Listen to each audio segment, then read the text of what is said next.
집을 사거나 이 희망사다리가 끊겼다고 많이 좌절하고 낙심하고, 그래서 그 대체제로 많은 투기꾼에게 현혹되고 있지 않으십니까?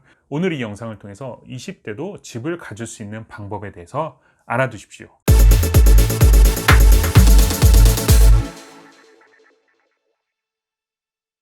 안녕하세요, 한동화입니다. 제가 오늘은 20, 30대가 많은 자산을 형성하기 위해서 반드시 알아두어야 할 점에 대해서 말씀드리도록 하겠습니다. 사기꾼은 희망부터 보여줍니다. 그리고 동화 이야기일 수도 있겠지만, 우리가 무지개 끝에 보물이 있다는 허황된 생각으로 인해서 얼마나 많은 젊은이들이 시간과 돈을 낭비했습니까? 무슨 얘기냐면, 지금 20대, 30대, 어떻게 보면 가장 인생에 있어서 가난한 시기에 어떠한 어마어마한 희망들을 보여주면서 지금의 내 상황들을 왜곡시켜서 돈을 벌 수 있는 기회를 박탈시켜 버리는 것입니다. 즉, 희망사다리라는 것은 원래 없을 확률이 상당히 높습니다. 그렇다면 희망사다리라는 것은 누가 만드는 것일까? 그리고 희망사다리가 있다고 누가 그렇게 크게 떠들어대는 것일까?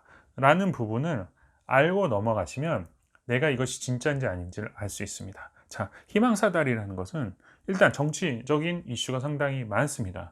왜냐하면 희망사다리가 있는데 이것이 끊어졌다. 무지개가 원래 있었는데 그 무지개를 찾기 위해서 너의 시간과 비용을 허비해라 라고 얘기하는 어떤 정치적인 이슈가 있을 수 있습니다. 그런 거에 현혹되지 마시고요. 두 번째로는 언론입니다.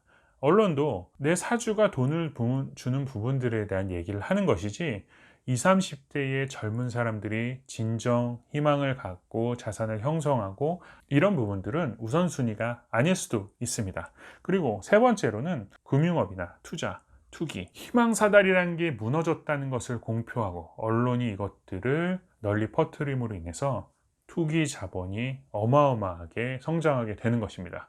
희망사다리라는 허황된 꿈을 쫓다 보면 그것은 내 현실조차도 망가뜨리게 되는 악영향을 끼칠 수 있습니다.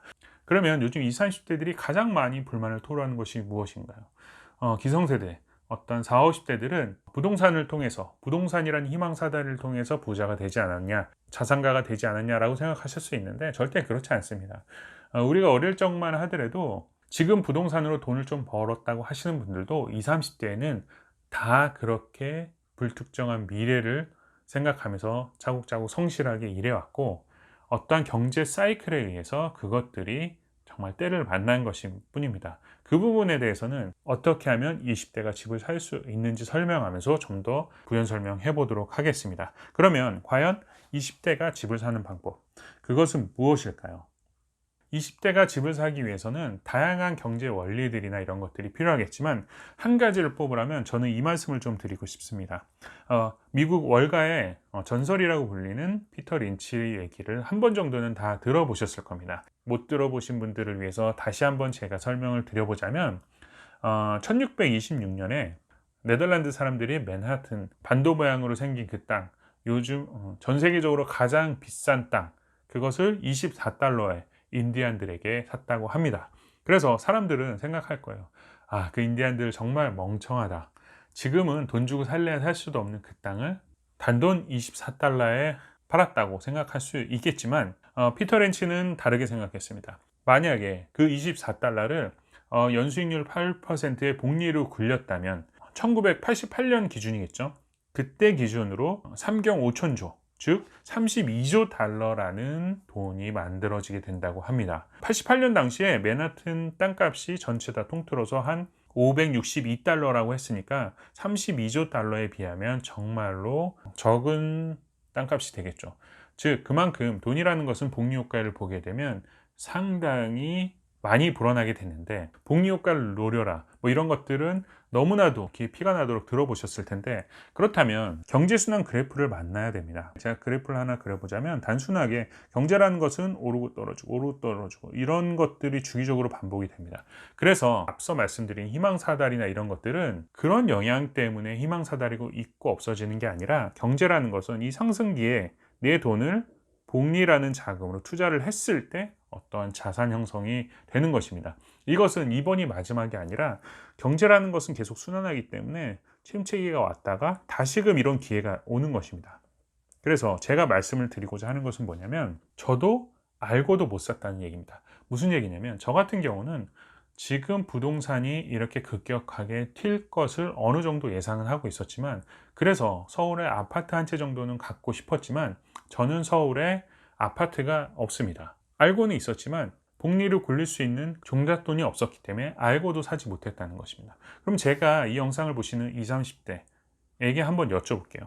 나중에 이 경제가, 여기를 보시면 이 경제가 지금 뭐 이 국면, 꺾이는 국면이라고 하더라도 이 경제 흐름이 지났을 때, 이 반등의 시기가 왔을 때, 누가 보아도 부동산이든 주식이든 자산의 가치가 상승됐을 때 내가 과연 투자할 돈이 있느냐, 즉 복리 효과를 정확하게 알고 그것에 대한 대비를 했느냐가 중요한 것이지, 만약에 희망사다리가 있다면 그것이 희망사다리인 것이지, 지금 이 떨어지는 국면에 내가 비트코인을 하고 주식을 하고 투기자본들의 장밋빛 희망을 보고 여기다 돈을 투자하는 그런 어리석음에 빠져 있지 않은지 점검을 해 보셔야 됩니다. 그래서 지금 20, 30대라면 지금은 움츠리고 있어야 될 때고, 그 움츠리면서 내가 막차라도 타야지 하면서 무조건 투기나 이런 광풍에 휩쓸리지 마시고, 지금은 종잣돈을 차곡차곡 쌓아서 복리효과의 물살에 내 돈을 투자할 수 있을 시기를 준비하시는 것이 상당히 중요합니다.